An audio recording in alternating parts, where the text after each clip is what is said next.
You've probably met her, the woman who made you feel like you were finally enough until every moment with her became a test you couldn't pass. You started doubting yourself, losing sleep, losing focus, losing control. And you still can't explain how she did it. The truth is, there are 8 types of women built to make men chase, overgive, and eventually break. They don't ruin you overnight. They do it slowly, softly, until you forget who you were before them.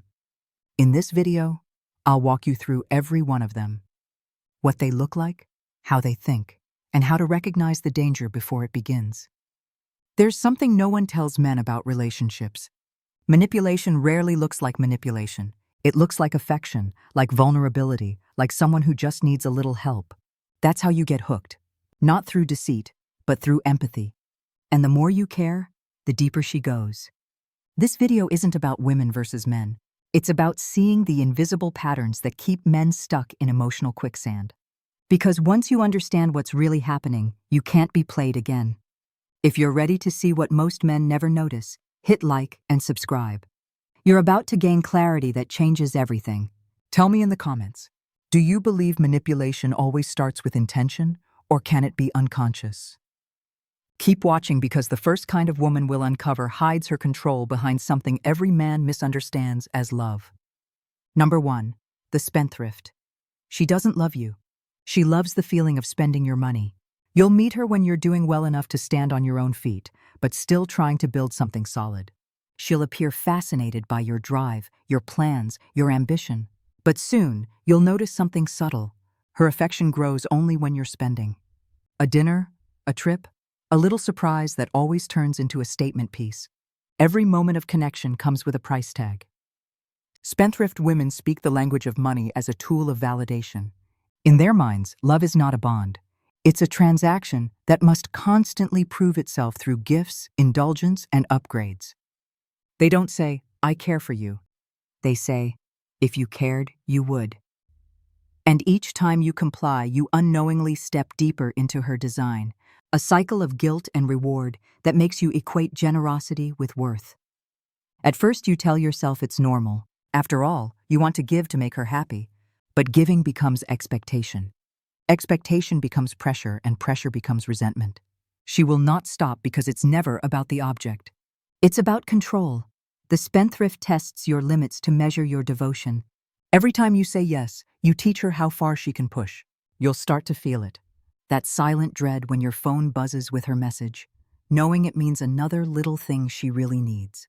Your love becomes a financial treadmill. You run, you pay, but you never move forward.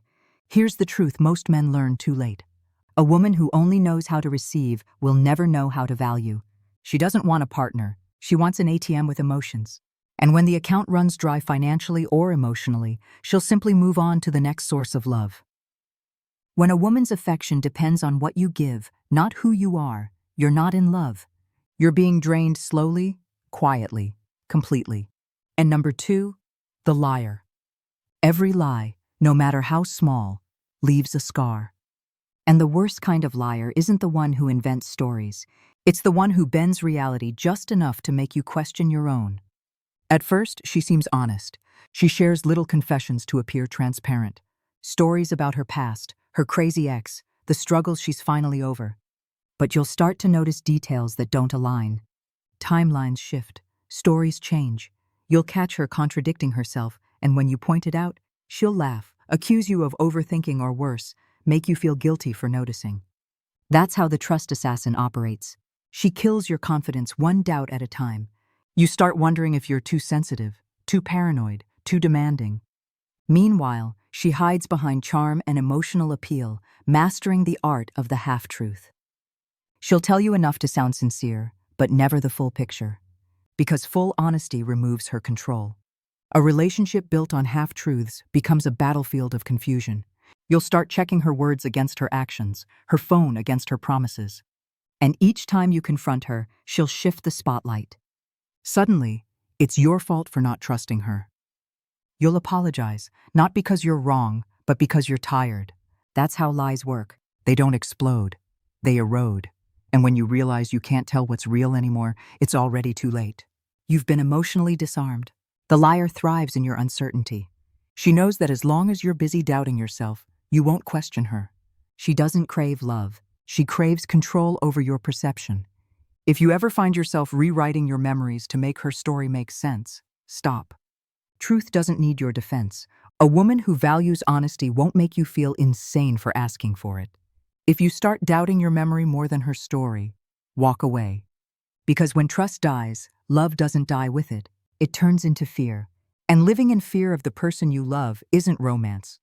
It's slow emotional suicide. Number 3, the chronic flirt. She walks into a room and instantly it tilts toward her. The laughter gets louder. The eyes follow and she glows brighter in the spotlight. You think it's charm at first, but soon you realize she's not connecting with people. She's collecting reactions. A woman addicted to attention isn't flirting with others because she wants them. She's flirting because she needs to feel wanted. Every smile she gets is a drop of dopamine, a hit of reassurance that she's still desirable. And when you're the man in her life, you're not her partner. You're her anchor of supply, the one expected to keep feeding that need. She'll call it harmless. She'll tell you, I'm just friendly. But deep down, she knows the power it gives her. The glances, the compliments, the lingering messages, they keep her ego inflated. It's not about betrayal in the physical sense. It's emotional gambling. She bets your peace of mind against her momentary high. You'll feel it. That tension in your chest when she laughs too long at another man's joke. The way you start questioning whether you're being jealous or just observant. But that's the trap. You begin to police your own discomfort, convincing yourself you're overreacting. Meanwhile, she keeps feeding on the validation around her, acting shocked when you finally confront her. The chronic flirt doesn't cheat because she's tempted. She cheats because she's empty. She needs admiration to fill the silence of her own insecurity. And when she stops getting it from you, she'll look elsewhere. Not out of malice, but out of habit. You can't love someone who uses attention as oxygen. You'll never give enough because she doesn't want your affection. She wants everyone's. And no matter how hard you try, you'll always be competing with the world. A woman who needs constant validation will never be loyal. Not because she cheats, but because she's addicted to attention. Love should bring peace, but with her, love feels like a performance you're always one applause away from losing.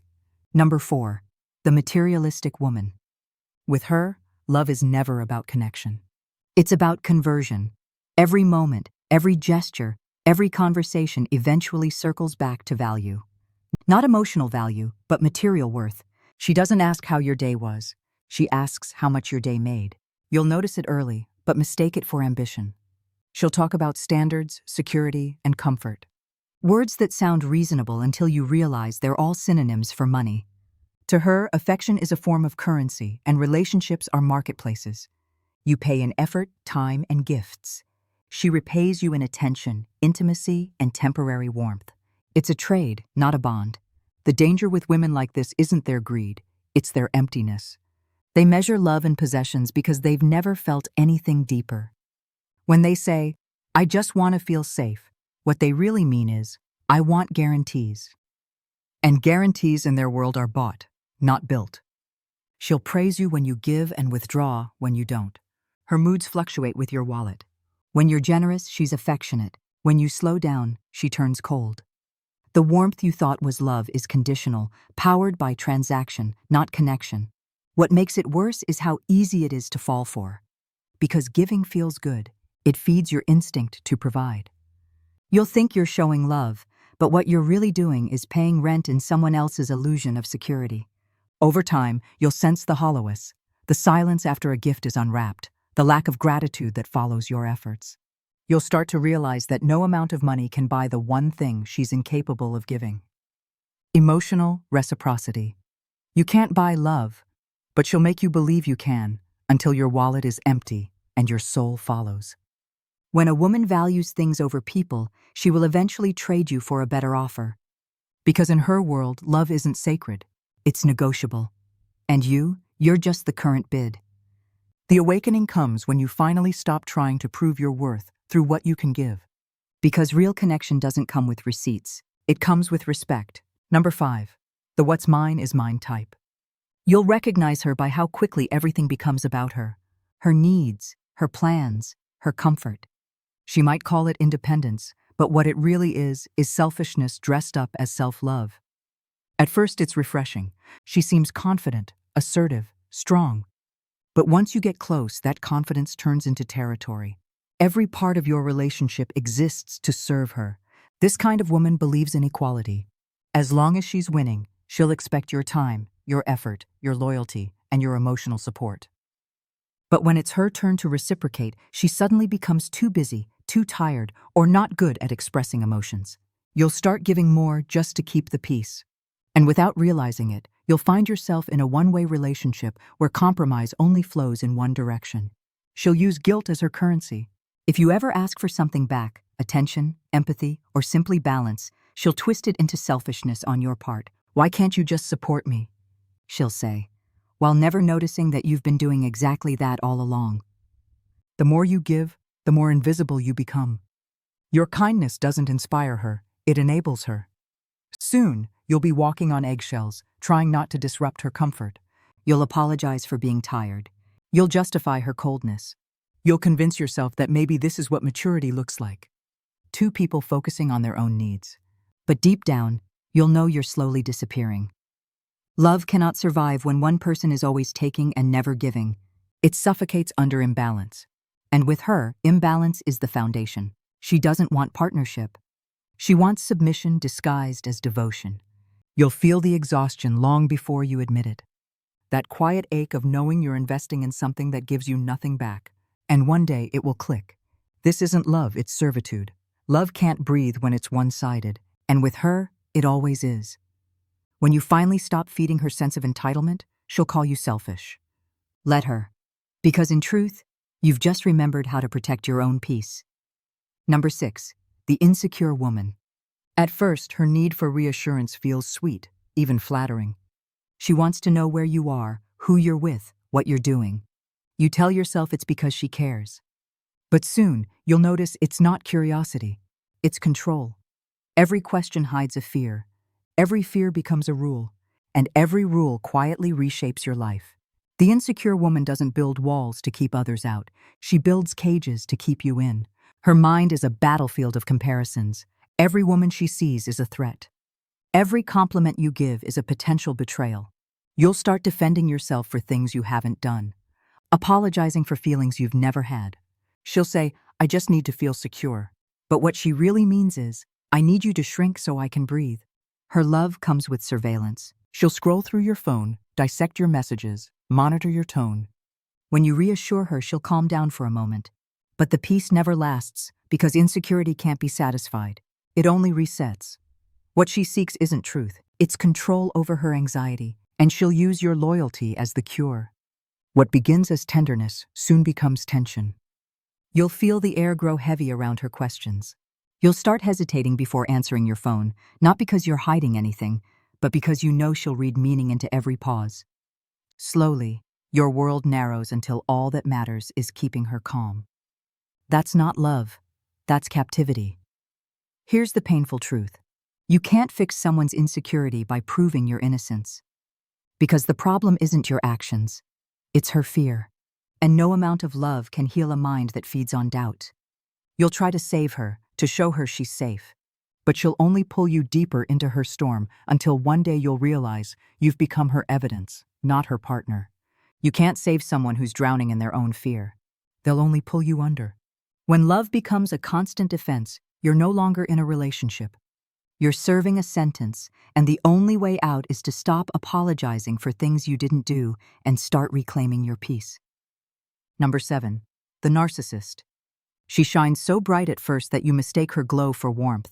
Everything about her feels magnetic. Her confidence, her presence, the way she makes you feel seen. But what you don't realize is that she's not looking at you. She's looking through you to admire her own reflection in your eyes. The narcissistic woman doesn't fall in love. She recruits. You're not her partner. You're her audience. She needs admiration the way others need oxygen. Every compliment, every act of attention, every moment you spend worshiping her, it feeds her sense of superiority. And the moment you stop clapping, she starts to crumble. That's when the cruelty begins. She'll belittle you with precision, then follow it with praise just sharp enough to keep you hooked. One minute you're her hero, the next you're her disappointment. It's not random, it's design. The constant shift between affection and rejection creates confusion, and confusion keeps you obedient. The mirror queen thrives on the illusion of power. She'll always compare, always compete, always demand that the spotlight stays on her. And when you try to talk about your needs, she'll make it about herself. You'll start apologizing for existing outside her narrative. She doesn't destroy you out of hate. She does it to keep her reflection clean. Because in her world, vulnerability is weakness and empathy is leverage. She'll borrow your emotions, twist them into proof of her dominance, and leave you questioning whether the problem was ever her at all. The hardest part isn't losing her. It's losing the version of yourself you became to keep her happy. You stop recognizing the man in the mirror because every piece of him has been rewritten to fit her fantasy. When you finally break free, she'll say you changed. She'll tell her story to make you the villain because a narcissist can't exist without one. Let her talk. Let her rewrite. Because the moment you stop fighting to be understood, you win. She was never in love with you. She was in love with the reflection of herself she saw in your devotion. And when that mirror cracked, so did her illusion of control. Number 8, the I'm not ready woman. She'll look you in the eyes, smile softly, and say the words that trap more men than any lie ever could. I'm just not ready. It sounds gentle, even honest. But underneath that softness lies something cold. A refusal to commit, wrapped in emotional ambiguity. She wants the closeness of love, but not the responsibility. She wants your attention, but not your presence. She wants the feeling of being wanted without ever having to choose. At first, you'll believe her. You'll think she just needs time. You'll wait. You'll prove. You'll hope. You'll tell yourself that if you're patient enough, loyal enough, or understanding enough, she'll come around. But she won't. Because the truth is, she's not waiting to be ready. She's waiting to feel something she doesn't feel for you. She'll keep you in emotional limbo, not cruelly, but conveniently. You'll be the safety net she returns to when the world disappoints her. The emotional placeholder she leans on until someone else sparks her excitement again. And when that happens, she'll drift away with a line as vague as her promise. I just need to figure myself out. You'll blame yourself. You'll replay conversations searching for the moment you pushed too hard. But here's the truth. Her indecision isn't your failure. It's her clarity. She's already decided. She just doesn't have the courage to say it outright. You'll realize something powerful the day you stop waiting. Readiness isn't timing. It's intention. When someone wants you, you'll know. There will be no confusion, no hesitation, no maybe someday. Because real love doesn't stall, it moves. If she's not ready for love, don't wait. Because what she's really not ready for is you. You don't need to convince anyone to choose you. Waiting for someone who's undecided is just another way of teaching yourself you're not enough. Walk away not out of anger, but out of respect for your own time, your own energy, and your own worth. Because every maybe you accept delays the life you truly deserve. You've just met 8 kinds of women, but in truth, they all wear the same mask. They feed off your uncertainty, your willingness to explain, your hope that love will change them. And while each of them plays a different role, the spender, the liar, the flirt, the queen, the prisoner, the mirror, the maybe, they all have one thing in common. They take until there's nothing left of you to give. What you lose in these relationships isn't just money or time or pride. It's your sense of peace. It's that quiet strength that used to make you decisive, grounded, sure of yourself. Every encounter chips away at it, not all at once, but piece by piece, until one day you look in the mirror and realize you've been living as a reaction to someone else's emotions. That's the moment men wake up. The realization that love at its best should build you, not bleed you. That affection without respect is just manipulation in disguise. That giving endlessly doesn't make you noble. It makes you numb. You don't owe anyone your peace. You don't need to prove you're enough. You don't have to rescue someone from their own chaos just to feel valuable. The moment you stop chasing what hurts you, you start healing from what broke you. If this video opened your eyes even a little, don't scroll away. Stay sharp, subscribe, share it with a man who needs to hear this. And never let another woman use your emotions as her playground, because awareness is protection, and protection is power. Real strength isn't in loving harder. It's in knowing when to stop trying to fix what's meant to teach you, and real power. It isn't in holding on. It's in knowing when to walk away.